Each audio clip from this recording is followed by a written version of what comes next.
सादा झंडा लहरावे गाँव गाँव माँ, बाबा बैठे है अमर टापू धाम माँ हो।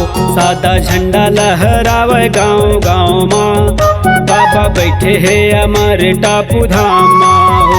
सादा झंडा लहरावे गाँव गाँव माँ, बाबा बैठे हैं अमर टापू धाम माँ।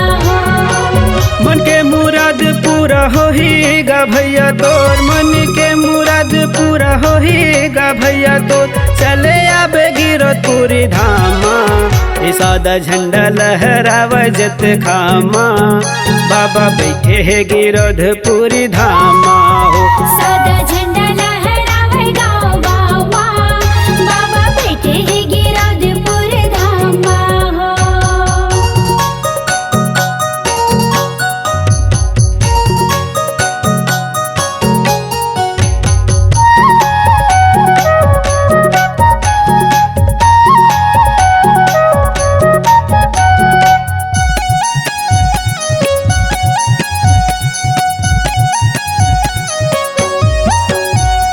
बिच नंदिया माँ बाबा मंदिर बने हैं तोर, मंदिर बने हैं तो सत्य के चलैया बाबा दुनिया माँ होते सोर। दुनिया में होते सो।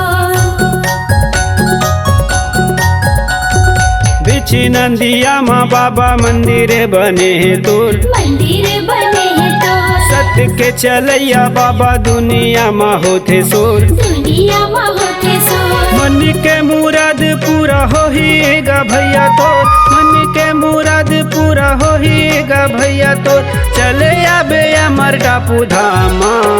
सादा झंडा लहरावा जत खामा, बाबा बैठे है गिरधपुरी धामा हो। इस सादा झंडा लहरावे जत खामा, बाबा बैठे हैं गिरधपुर गाँव माँ हो।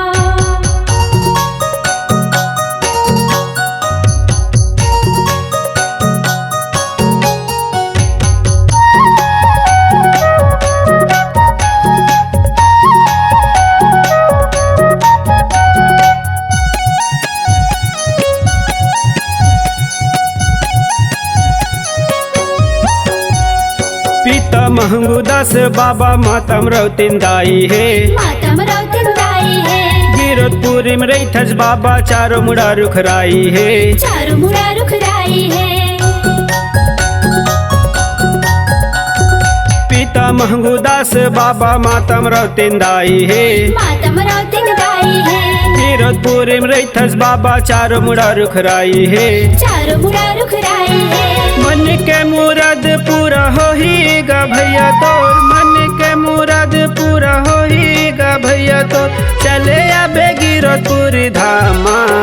सादा झंडा लहरावा जत खामा, बाबा बैठे है गिरधपुरी धामा हो। इस सादा झंडा लहरावे जत खामा, बाबा बैठे हैं गिरधपुर गाँव माँ हो। सादा झंडा लहरावा जत खामा, बाबा बैठे है गिरधपुरी धामा हो। सादा